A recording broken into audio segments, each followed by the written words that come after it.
Welcome to the SALC. We're so glad you joined us. Let's take a quick tour of the SALC to find out where materials are located. When you enter, the first cabinet to your right contains the DVDs and movies. You can check them out for up to 3 days. Above that is the box to submit your reading challenge forms and a slot for movie reviews. And above that is the board on which we keep track of the reading challenge leaders, those people who are submitting the most forms.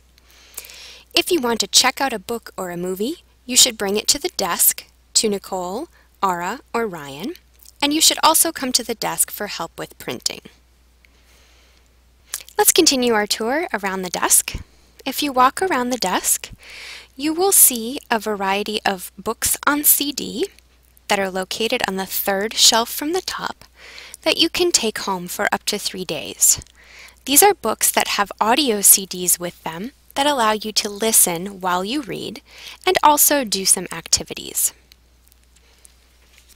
Looking out towards the front of the room, you will see all of the computers. In the center, we have 30 laptops that are available for you to use. All laptops are loaded with typing software called MasterKey, Connected Speech, TenseBuster, and Rosetta Stone. The computers on the far wall have different programs on them, and you can look at the signs to see which programs are loaded onto each computer. Computers on this side of the room have Read 180 as well as different pronunciation software. Besides the computers, we also have books. Up in the front of the room are the level Basic, 1, and 2 books. Now you'll see where the level 3 and 4 books are located. And this is where the level 5 and 6 books are located. Continuing back towards the door, we have more reading materials available for checkout. You will see that we have a subscription to the New York Times and the Wall Street Journal that you may read in the SALC, magazines that are available for checkout, and this is also where we store the IEP forms. We'll learn more about that in a little while. Many students come to the SALC to use the computers. In order to log onto the computer, just press the Control, Alt, Delete buttons.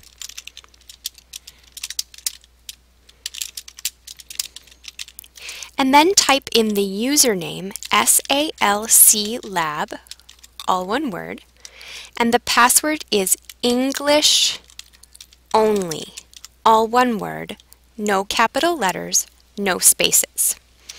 If the password does not work, please come to the desk to ask for help. Once you log on to the computer, many students will go to the internet. You should see this as the home page when you open the internet in any browser. This is the Self-Access Learning Center home page. It will tell you all the information you need to know about the SALC. Let's take a brief tour of the website.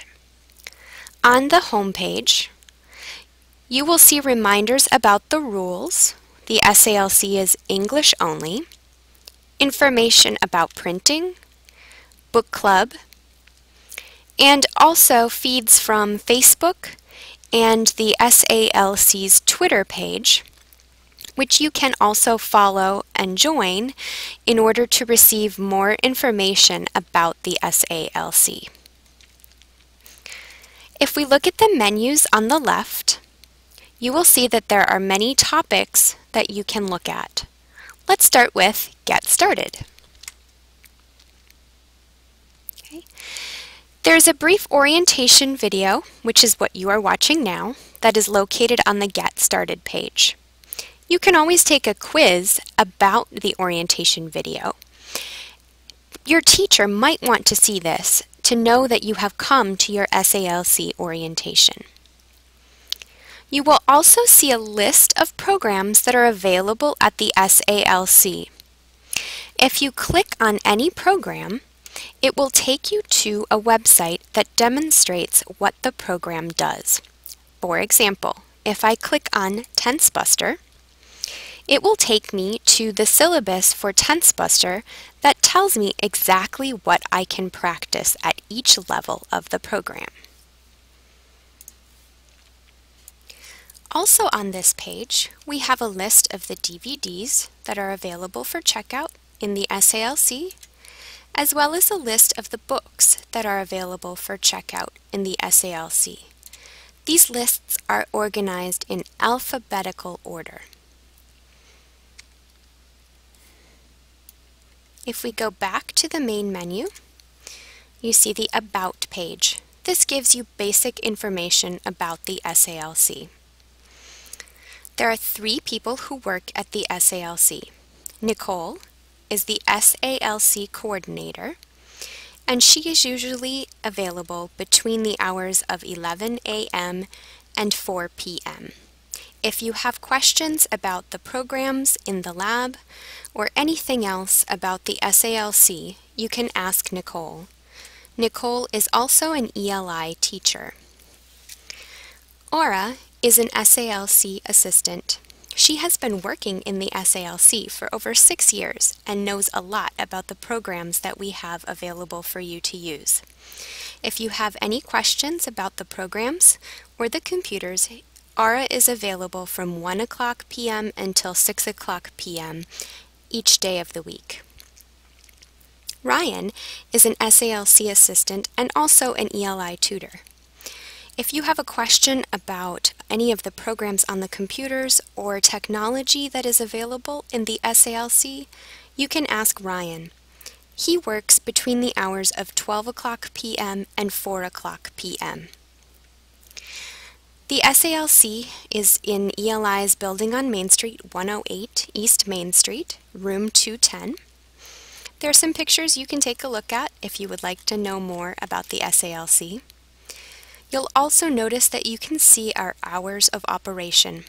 We're open from 11 a.m. to 6 p.m. Monday through Thursday, and 11 a.m. to 5 p.m. on Friday. Next, if we take a look at the calendars, you will see what is happening in the SALC each month. This is very useful as we give information about closing days, book club, and other events that are happening in the SALC each month. Next are the links for English practice. If you click here, you will see a list of different skill areas. For example, if you would like to practice your grammar, you can click on Grammar, and you will see a list of websites that the SALC has checked, and you may click on the link to go to that page to practice your grammar. For example, if I click on the bottom link, it will take me to a website where I can practice different grammar activities. If you want to return to the page with all the skill areas, just click again on Links for English Practice or again on the left sidebar. If you want very specific help with what to practice, and you aren't sure where to start, you should start with an individualized education plan. Click this link, and you will see a little more information before clicking Start Here. Choose the one area that you would most like to work on. This can be something you want to practice, or it can be something that your teacher has told you you should practice. For example, perhaps you want to practice your listening skills. You would click Listening. After that, choose the level of your listening speaking class. For example, if you are in Level 3, click Level 3. When you come to this page, all you have to do to finish is to click the link to get a list of resources. You will see here that this is a spreadsheet that you can print and keep with you in order to keep track of the things you can practice in the SALC. For example, the objectives that are on this side are the objectives that are listed in your class syllabus. Over here are the resources that are available in the SALC for you to practice. If it starts with a www, that means it is an internet resource and you can use it in the SALC or at home. If, for example, it just has a name, like short takes, this is an SALC resource and can only be used in the SALC. There's space for you to keep track of what dates you used the program, and when you have finished using that particular resource, you should check it off in order to make sure that you don't repeat any work. If you have questions about any of these activities, you can always bring it to the front desk of the SALC, and we can help you find the resource that is listed for you. This is a very good way to keep track of what you're practicing in your English. We also have some resources for the books that are available in the SALC. We already looked at where they are located, but if you would like more practice with vocabulary or other items, you can choose vocabulary packets.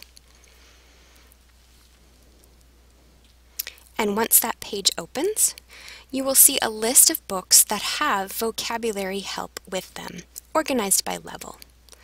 If you are a Level 1 student, you can take a look at the title of the book, and then you may download the vocabulary packet in order to help you learn more vocabulary from the book you want to read. There is also information about the reading challenge. The reading challenge is very simple. If you read a book, all you have to do is fill out a very short form, which is found at the bottom of the page, but we also have paper copies in the SALC. The person who reads the most books in any session gets a $25 gift card, which is a pretty good prize. You can also submit reviews of books that you have read. If you read a book and really liked it and think other students might like it too, you can record a short review and also get 2 points in the reading challenge for your review. If you checked out a book and want to check it out for another 2 weeks, if you're not finished, click on Renew Your Book and fill out the information on this page, then click Submit. You will not need to return to the SALC if you want your book for 2 more weeks. You can just fill out this form. Also on the website, we have information about many of the places that the ELI goes on trips. If you are planning to go to Washington, D.C., New York City, or Philadelphia, you can visit this page to see links to additional information about those visitor locations. We also have links to the SALC blog, the podcasts, which is where the book reviews are located. If you would like to follow us on Google+, Facebook, or Twitter, we love to have new followers and we try to update information as frequently as possible, and we like to pass along new resources for students to use for learning English.